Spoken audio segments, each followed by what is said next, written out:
Hello friends, or foes, or people who are still on the fence. Today we're going to be talking about how to do an overhead press with a landmine.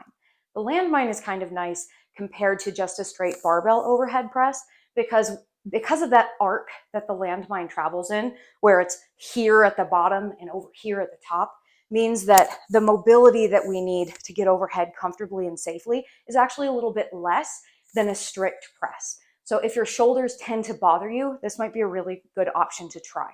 You can do this with a normal barbell or with an adjustable like collapsible landmine like I have here.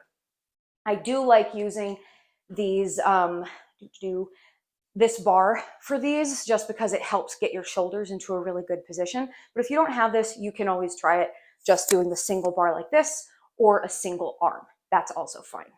All right, so let's go ahead and get into it.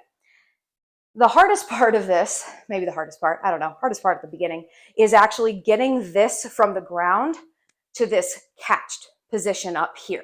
Catched is not technically a word, but I'm assuming you're gonna know what I meant. So here, when it's very light, this is gonna be easier, but what we're doing is we're gonna hinge this guy up, then we're gonna pop it up and catch it. So we're basically taking our hands and whoop, getting our hands right underneath that bar, and then we're ready to start our press. So in order to do this, you should already be comfortable like hinging and like deadlifting the bar off the ground. All right, so I'm gonna hinge back, gonna grab onto my bar, gonna stand up tall. Then I'm gonna walk myself just a little bit closer so my feet are nice and under me. Soft knees, I'm gonna pull up and snap my palms underneath. If that was a little bit laborious, don't worry, we're just gonna focus on the movement for now and the other stuff should get easier over time. All right, so we can have our hands on the bar here and here, so with our palms facing away from us.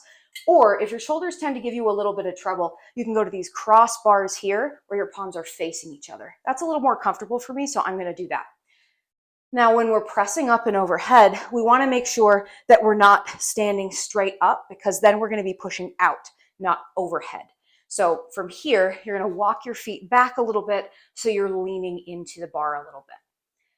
So from here, shoulders are gonna stay down. Think about keeping your elbows forward a little bit, not flaring them out to the sides, and then pressing from your shoulders to arms are straight or near straight, and then come back down. As you press up and you get to the more full extension of your arms, you might notice that you feel your core turn on a little bit, and that's great because it's working on stabilizing that overhead position. If this feels a little bit weird and you kind of feel more like your forearms are working, go ahead and walk your feet back a little bit more. And then you'll do your set. And then to get out of this, you're gonna make sure that your hands are on those wide bars and you're just gonna let it slide on down back into that deadlift position and you're done. Ask me questions if you have them. I will talk.